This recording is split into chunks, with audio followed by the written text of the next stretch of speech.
Another day, another adventure, another motorcycle ride. Terra Motor.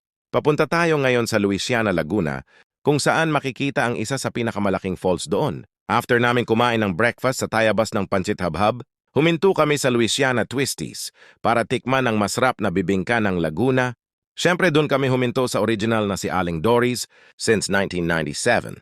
Pa sila gumagawa at sila ang kaunahang nagtinda ng bibingka dito sa Luisiana. After namin makipagkwentuhan at kumain, tinuloy na namin ang aming biyahe papuntang falls. Hindi ko na naipakita sa video ang pakikipag-usap namin sa mga tour guide. Diretso na kami papuntang parking. Malaki ang parking area nila at siguradong safe ang motor o sasakyan mo kasi kapitan ng barangay ang may-ari. Meron din silang tindahan na pwede mong bilhan ng mga snacks. Nagtitinda din sila ng mga panligo, kapote at waterproof case para sa cellphone mo. Bawal nga pala magdala ng mga babasagin sa falls, katulad ng mga bote ng soft drinks o alak. After ng orientation, sumakay na kami ng tricycle at hinatid na kami papuntang trailhead. Pababa ang trail at mabuti naman na may mga part na merong hagdanan. 500 pesos ang bayad sa tour guide and good for 5 packs na yon. 20 pesos per head naman per way ang tricycle, plus 50 pesos per head sa entrance fee. Ang sabi sa amin ng mga lokal ay baka magkaroon pa daw ng environmental fee sa darating na future, so all in all ang nagastos namin is 720 pesos. Medyo maputik at medyo madulas lang ang trail.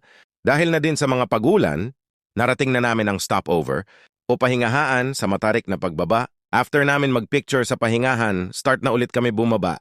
After 20 minutes na lakaran, narating na namin ang Hulugan Falls. Ang Hulugan Falls ay matatagpuan sa pagitan ng Pagsanhan, Laguna at Lucban, Quezon. Isa ito sa mga tourist spot ng Luisiana, Laguna. Malamig at malakas ang bagsak ng tubig galing sa falls. Kaya naman kahit hindi ka lumublob mababasa ka pa din. Masarap maligo kahit tirik ang araw. Meron din palang mga turistang nagpupunta dito tulad ng mga Inchik at Indonesian na nakasabay namin. Friendly at masayahin din ang mga local dito. Kaya kahit mag-isa ka lang, siguradong mag-e-enjoy ka kasama ang Hulugan Falls. Ideal pumunta dito kapag ganitong Vermonts na para malinaw at maganda ang tubig. Kapag kasi panahon ng tagulan, nagkukulay brown and tubig.